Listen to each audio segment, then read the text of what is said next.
Team നന്മക്കൂട്ടം rapid rescue ഫോഴ്സിന്റെ ആഭിമുഖ്യത്തിൽ ഇഫ്താർ meet സംഘടിപ്പിച്ചു.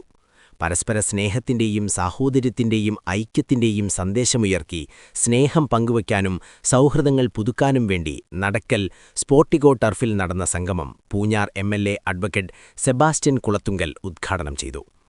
ടീം നന്മക്കൂട്ടം പ്രസിഡന്റ് അൻസാർ നാകുന്നം അധ്യക്ഷത വഹിച്ചു.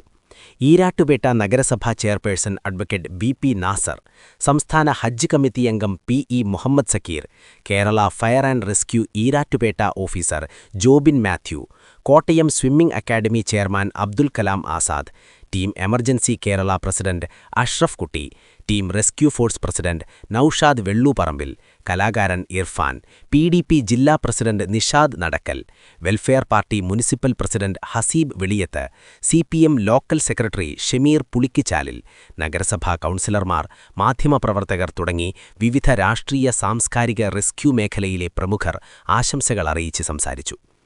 രക്ഷാധികാരികളായ Abdul Hafoor, vice president Shaji KKP, secretary Faisal TA, joint secretary Anas Pulikkeel, Ajmal, treasurer Faisal Parekkettil, executive അംഗങ്ങളായ PP Jahanas, Nadir Ashans, Jaleel KKP, Haris Pulikkeel, Rameez Basheer, Ameer, Tanseer ILP, Nisar Alumthara തുടങ്ങിയവർ ഇഫ്താറിന് നേതൃത്വം നൽകി.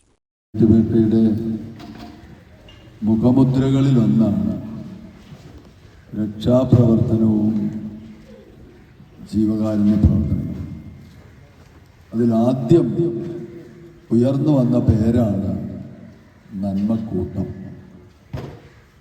പേര് കേൾക്കുമ്പോൾ തന്നെ നമ്മുടെ മനസ്സിലേക്ക് അതിൻ്റെ നിർവചനം കൃത്യമായിട്ടും ഓടിയെത്തും. സമൂഹത്തിനാകെ നന്മ ചെയ്യാനുള്ളവരുടെ കൂട്ടായ്മ.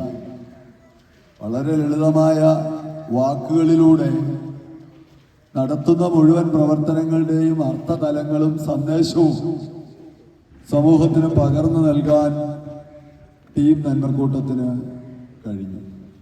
പിന്നീട് നമുക്ക് അതേ സമാന രീതിയിലുള്ള ടീം എമർജൻസിയും റെസ്ക്യൂ ഫോഴ്സും അടക്കമുള്ള മറ്റ് പല പ്രസ്ഥാനങ്ങളും അതേ രൂപത്തിൽ തന്നെ ഉയർന്നു വന്നു. അതുവഴി സമൂഹത്തിൽ നമുക്ക് സൃഷ്ടിക്കാൻ കഴിഞ്ഞ ഒരു സ്വാധീനം, നമ്മുടെ ചെറുപ്പക്കാർ, നമ്മുടെ യുവജനങ്ങൾ മറ്റുള്ളവരുടെ സേവനത്തിന് വേണ്ടിയിട്ട് തങ്ങളുടെ ജീവിതത്തിൽ വലിയ ഭാഗം മാറ്റിവെക്കണമെന്നും ജീവിതത്തിൽ അതിനു വേണ്ടിയിട്ടുള്ള വലിയ പ്രയത്നം നടത്തണമെന്നുള്ള സഹജീവി സ്നേഹത്തിന്റെ ഉദാത്തമായ തലങ്ങൾ നമ്മുടെ നാടിന് സമ്മാനിക്കാൻ നന്മക്കൂട്ടം തെളിച്ച വഴി വളരെയേറെ ഉപയുക്തമായി എന്നാണ് എനിക്ക് സൂചിപ്പിക്കാനുള്ളത്.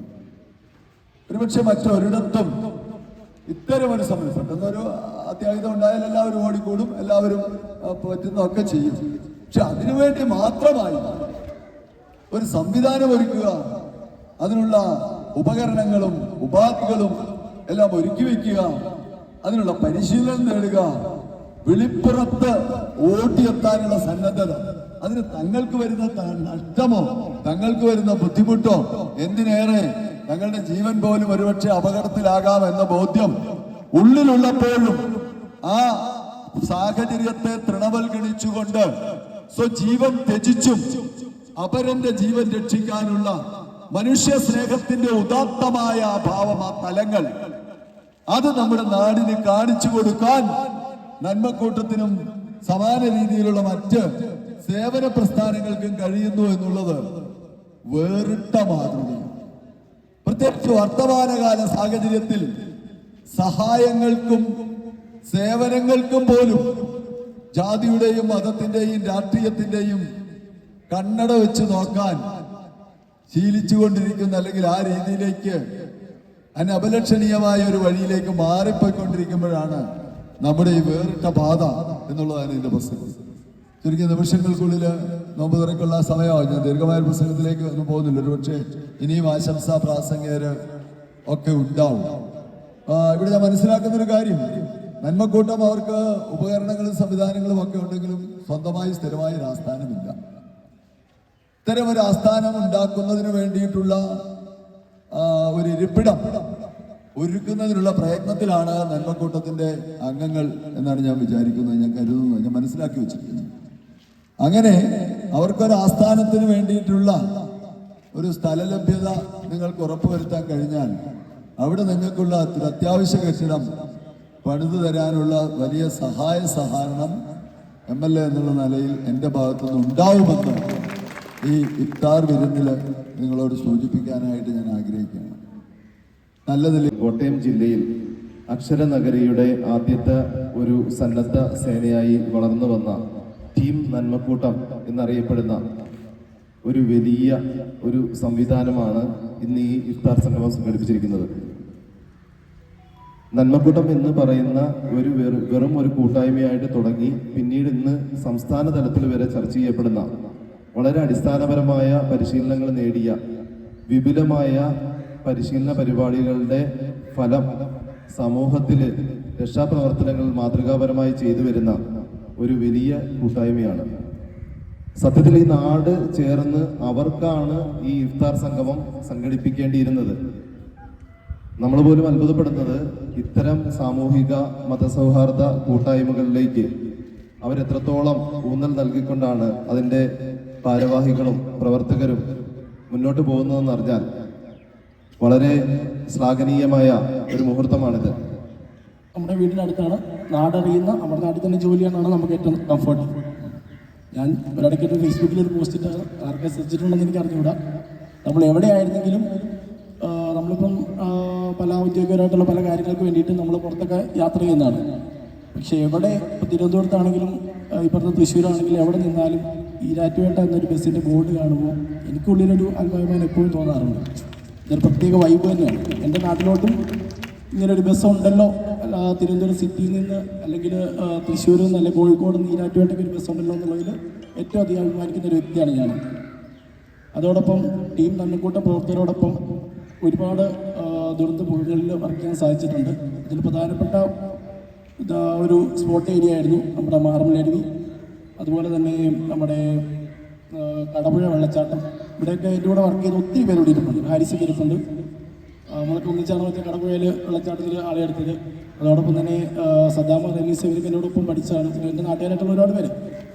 അപ്പം ഇതിൻ്റെ ഏറ്റവും ഒരു പ്രധാന ഈ നന്മക്കൂട്ടം പോലെ ഒരു സന്നദ്ധ സംഘടനയുടെ ഏറ്റവും വലിയ ഇമ്പോർട്ടൻസ് എന്ന് വെച്ചാൽ ഒരു പ്രധാന കാര്യം ഞാൻ പറഞ്ഞുതരാം. നമ്മൾ സ്ഥലപരിചയം അല്ലെങ്കിൽ ഒരു നാടിനെ പറ്റി അറിയുന്ന ആൾക്കാർ, അത് വളരെ ഇമ്പോർട്ടൻ്റ് ആണ്. നമ്മൾ കൂടുതലും സർക്കാർ ഫോഴ്സിലേക്ക് നമ്മുടെ ഇവിടെ ഈരാറ്റുപേട്ട കൂടുതൽ അപ്പോയിൻറ്റ് ചെയ്യുന്നത് നമ്മുടെ നാട്ടുകാർ തദ്ദേശീയ വളരെ കുറവാണ്. ഈരാറ്റുപേട്ട ഒരു ഗവൺമെൻറ് സർവീസിലേക്ക് എത്തുന്ന ആൾക്കാർ അല്ലെങ്കിൽ നമ്മുടെ ഈ ലൊക്കാലിറ്റിയിൽ നിന്ന് എത്തുന്ന ആൾക്കാർ ഈരാറ്റുപേട്ട ഹോം സ്റ്റേഷനായിട്ട് എടുത്തു കഴിഞ്ഞാൽ പോലും വളരെ വിരലിലുണ്ടാകുന്ന ആൾക്കാർ ഈരാറ്റുപേട്ട ഭാഗത്തുള്ളൂ. കൂടുതലും പുറം തിരുവനന്തപുരം കൊല്ലം ഭാഗത്തുനിന്ന് വന്ന് ജോലി ചെയ്യുന്നവരാണ്. അവർക്കൊക്കെ ഒരുപക്ഷെ നമ്മുടെ നാടിനെ പറ്റി അറിയണമെന്നില്ല, നാടിൻ്റെ കാര്യങ്ങളെപ്പറ്റി അറിയണമെന്നില്ല. അപ്പോൾ ഏറ്റവും കൂടുതലായിട്ട് നമുക്ക് നാടിനെ പറ്റി അറിയുന്ന നമ്മുടെ ആൾക്കാർ കൂടെ ഉള്ളതാണ് നമ്മുടെ ഏറ്റവും വലിയൊരു വിജയം എന്ന് പറയുന്നത്.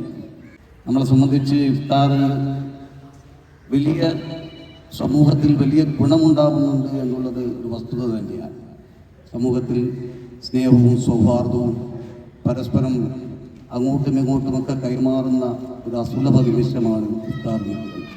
ഞാൻ ഓർത്തു പോകുന്നു, എൻ്റെയൊക്കെ ചെറുപ്പകാലത്ത് ഈ ദൃശ്യമാധ്യമങ്ങളത്തെ പോലത്തെ ചാനലുകളൊന്നും ഇല്ലാത്തൊരു കാലത്ത് പണ്ട് AICC ആസ്ഥാനത്തൊക്കെ ഇഫ്താർ മീറ്റ് നടത്തുന്ന വാർത്തയൊക്കെ ഈ റേഡിയോയിലും കേട്ട വാർത്തയൊക്കെ വളരെ കൗതുകത്തോടെ കേട്ടിരുന്നിട്ടുണ്ട്. അന്ന് ഇന്ദിരാഗാന്ധിയുടെ നേതൃത്വത്തിൽ ഇഫ്താർ നടന്നു എന്നൊക്കെ ഉള്ളൊരു വാർത്ത, അല്ലെങ്കിൽ രാജീവ് ഗാന്ധിയുടെ നേതൃത്വത്തിൽ ഇഫ്താർ നടന്നതായിട്ടൊക്കെ കേട്ടിട്ടുണ്ട്.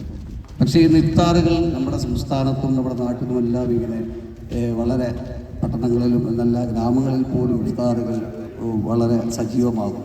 ഇഫ്താർ കൊണ്ട് നമ്മുടെ സമൂഹത്തിൽ വളരെ ഗുണകരമായ ഒത്തിരി കാര്യങ്ങൾക്ക് ഇഫ്താർ ഗുണമാവുന്നുണ്ട്. ആ ഗുണം നമുക്ക് പ്രയോജനപ്പെടുത്തി മുൻപോട്ട് പോകാൻ സാധിക്കട്ടെ എന്ന് മാത്രമേ. ഇതിനു മുമ്പ് നന്മക്കൂട്ടം പോലുള്ള ഇത്തരത്തിലുള്ള സംഘടനകളോട് പൊതുവെ ഒരു വലിയ അഭിപ്രായമില്ലാത്ത ഒരു ആളായിരുന്നു ഇത് തുടങ്ങുന്ന സമയത്ത്. അതിനുശേഷം ഈ അടുത്ത നാളിൽ ഭരണങ്ങാനത്ത് ഒരു വിദ്യാർത്ഥിനി വെള്ളക്കെട്ടിൽ പോകുന്ന ഒരു സാഹചര്യമാണ്. അതിന് ആ വെള്ളക്കെട്ടിൽ പോയി ഞാൻ അന്ന് എറണാകുളത്താണ്. പിറ്റേ ദിവസം വെളുപ്പിന് 5 മണിക്ക് ഞാൻ എറണാകുളത്ത് നിന്ന് തിരിച്ചു വരുമ്പോൾ ഒരു 5 മണിയായി കാണും. 5 മണി 5:15 ആ സമയത്ത് നല്ല തണുപ്പുള്ള സമയമാണ്, നവംബർ ഡിസംബർ സമയമാണ്.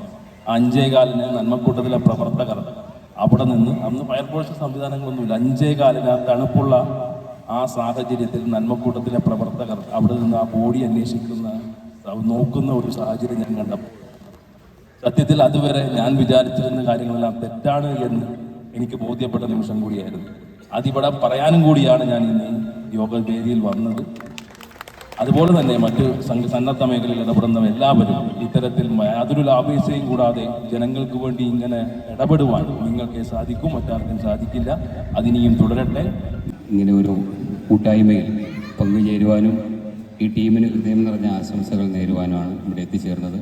ഇവിടെ ആരുടെയോ സംസാരത്തിൽ സൂചിപ്പിച്ചതുപോലെ യഥാർത്ഥത്തിൽ ടീം നമ്മക്കൂട്ടമല്ല നമുക്ക് തരേണ്ടത്, പക്ഷേ ഈരാറ്റുപേട്ട പൗരാവലി തന്നെയാണ് ഇത്തരത്തിലുള്ള സന്നദ്ധ സംഘടനകളെ പലപ്പോഴും ആദരിക്കേണ്ടത് എന്ന വലിയൊരു മെസ്സേജ് ഇവിടെ നിൽക്കാൻ കഴിഞ്ഞു. ഉത്തരവാദിത്വം ഇതുമായി ബന്ധപ്പെട്ട് പത്തനംതിട്ടയിൽ നിന്ന് നമ്മുടെ പെരുന്തേനരിക്ക് അവിടെ ഒരാളെ കാണാതെ പോയ ഭാഗം, അന്ന് അവരെന്നെ വിളിച്ചിങ്ങോട്ട് നിങ്ങളെ ഡീറ്റെയിൽ ചോദിച്ച് നമ്മൾ കൊടുക്കുമ്പോൾ പിന്നെ നമ്മൾ കാണുന്നത് ആ പ്രദേശത്തൊക്കെ നമ്മുടെ സുഹൃത്തുക്കൾ ഭാര്യയൊക്കെ അങ്ങോട്ട് എടുത്ത് ചാടുന്ന ഒരു രംഗം, നമുക്കൊന്നും അത് കണ്ടു നിൽക്കാൻ പറ്റത്തില്ല. അത്രയും മഹത്തായ ഒരു പ്രവർത്തനങ്ങൾ, നിങ്ങളുടെ സാമ്പത്തികവും അല്ലെങ്കിൽ നിങ്ങളുടെ സമയവും നിങ്ങളുടെ കുടുംബമായിട്ട് ചിലവഴിക്കേണ്ട സമയവും എല്ലാം കളഞ്ഞുകൊണ്ടാണ് നിങ്ങൾ മറ്റൊരു നേട്ടവും ഇല്ലാതെ മറ്റൊന്നും പ്രതീക്ഷിക്കാതെ ഇതിലെല്ലാം ഇറങ്ങിപ്പെടും. അപ്പോൾ എനിക്ക് നിങ്ങളുടെ ആദ്യം ഓർമ്മ വരുമ്പോൾ എനിക്ക് ആ പ്രദേശത്തെ കാര്യമാണ് ഓർമ്മ വരുന്നത്.